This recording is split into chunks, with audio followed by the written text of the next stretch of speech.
Hi guys, this is B13 Pro Python, and today we're going to be talking about all the new features for the PS4 that's coming out soon. Now the PS4 looks absolutely awesome. I've got a huge Word document about all the new features and a bit of a comparison between the PS4 and the PS3. I hope you guys enjoy. Okay, so start off with the storage. Now the storage for the PS4 is absolutely huge. I mean, the PS3 had about half a gig or a gig, but now the PS4 has 8 gigs of RAM, so you've got a lot more storage for things like downloading games, downloading movies, buying map packs for Call of Duty, stuff like that, okay? So the hard drive is absolutely huge on this thing. And now the DualShock 4 controller.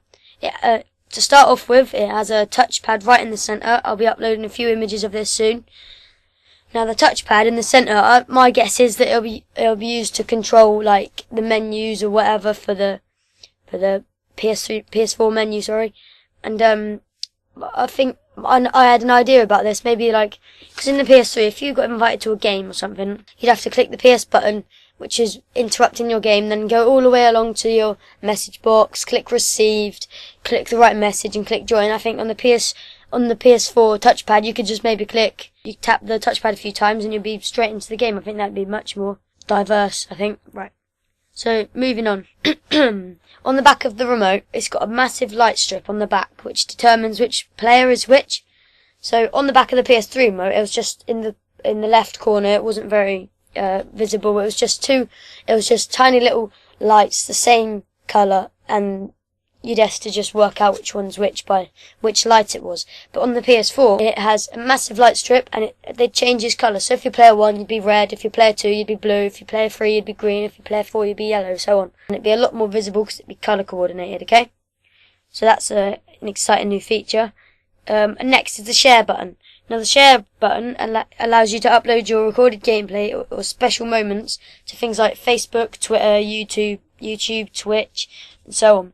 So basically, the PS4 has got a built-in capture card or HDPVR or Dazzle or whatever you want to call it.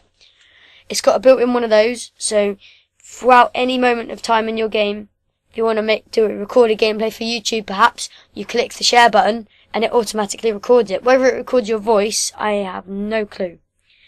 But I know someone it was one of my friends who recently bought a HDPVR, and you don't really need it because he wants to get the PS4 or the Xbox 720, but that HDPVR was a total waste of 150 to 200 quid. I mean, it's got a built-in one, so don't waste your money on HDPVR.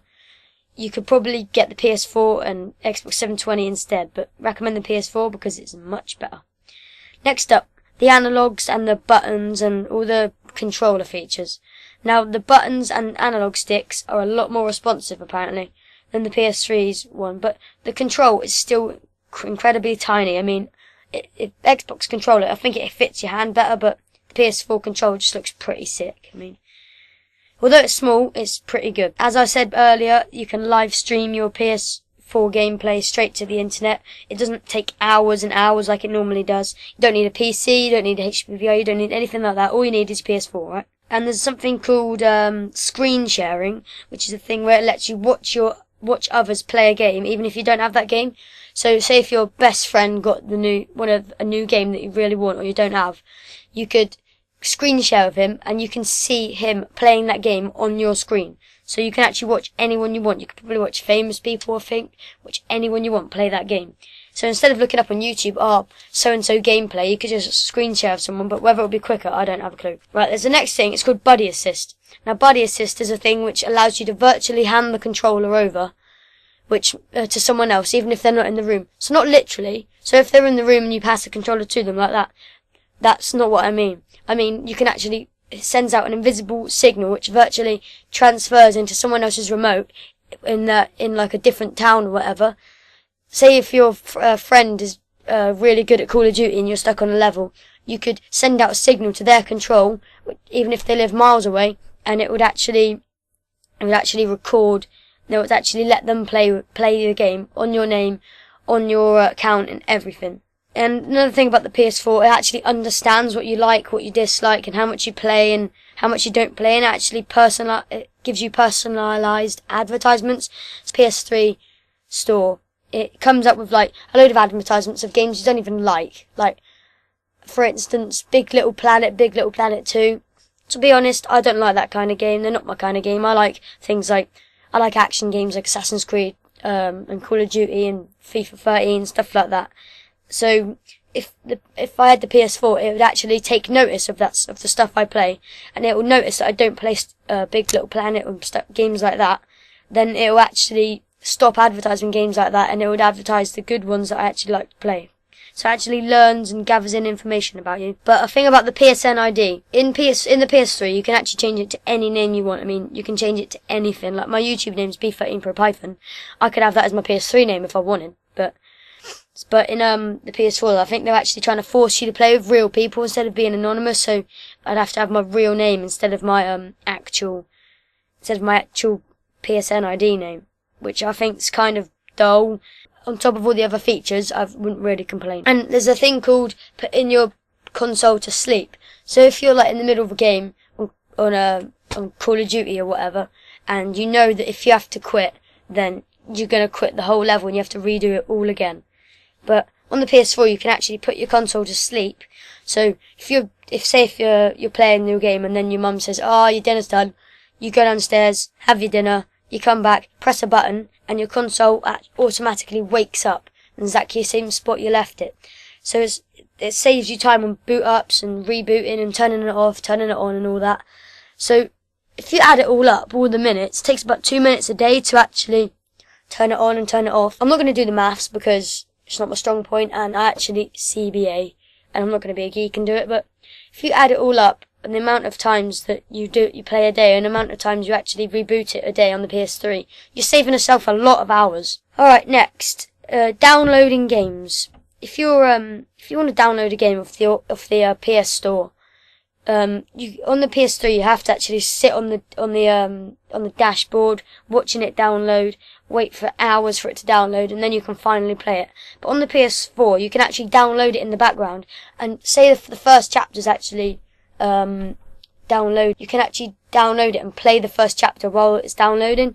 So say if the first chapter's finished downloading, you can actually play the first chapter, and then when the first chapter's actually finished and you finish the chapter, you can go on to the next chapter because that'll already be downloaded. On your PS Vita, I don't have a PS Vita, but I've got a friend who's getting the PS4 and he has a PS Vita.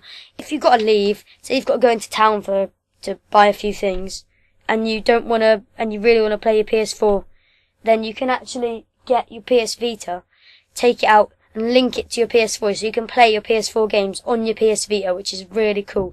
Because if you want to go into town, you can't take your PS4 and plug it in town, can you? No, you can't. But you can take your PS Vita somewhere.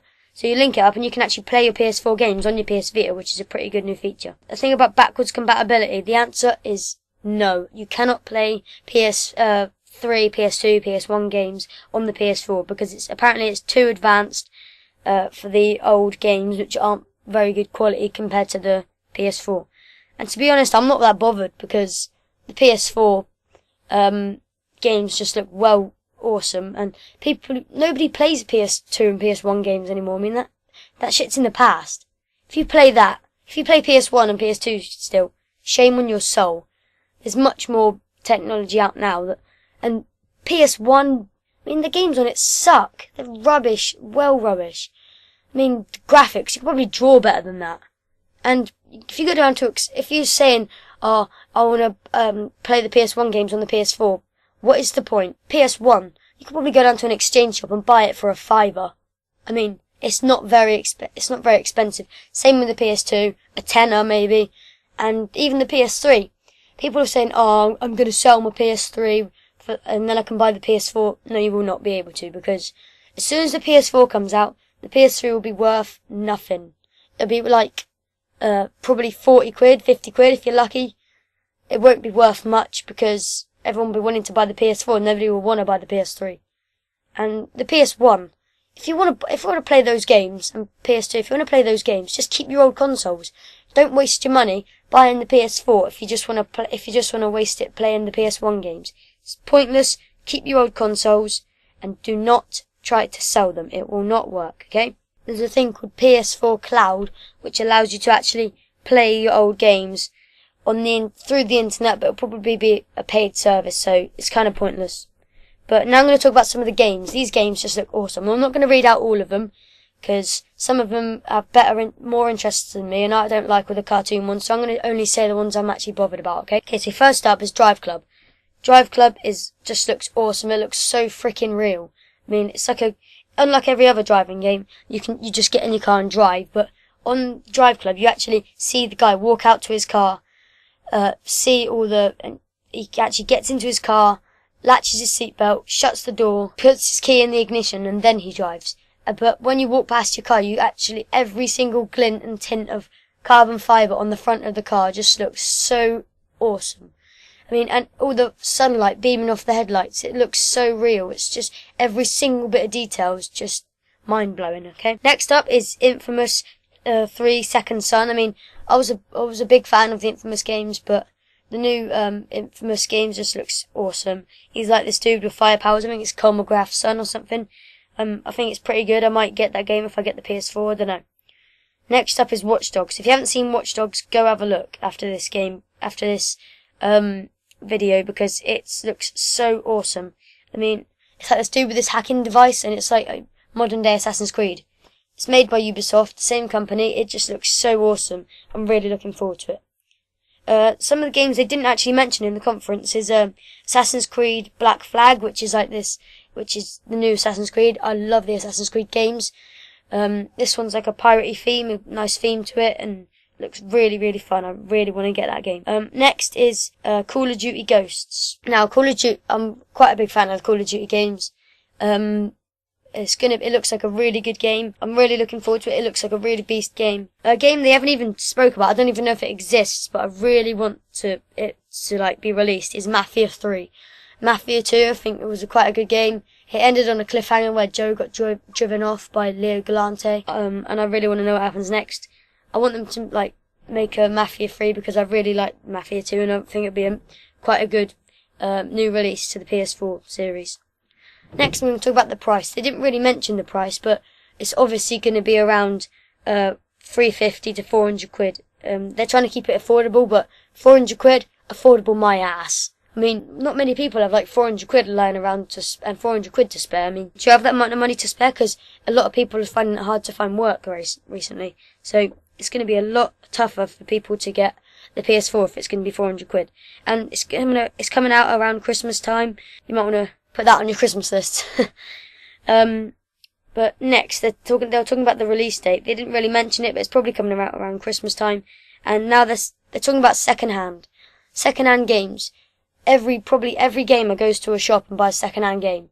You cannot deny that, okay? But you go to a shop, you can easily tell that second-hand games, they're much cheaper than the first-hand games. I mean, FIFA 12, when that came out, it was like 40 quid till FIFA 13 came out. As soon as that came out, it dropped dramatically. I remember it being like 40 quid, and then I went to the shop when FIFA 13 came out.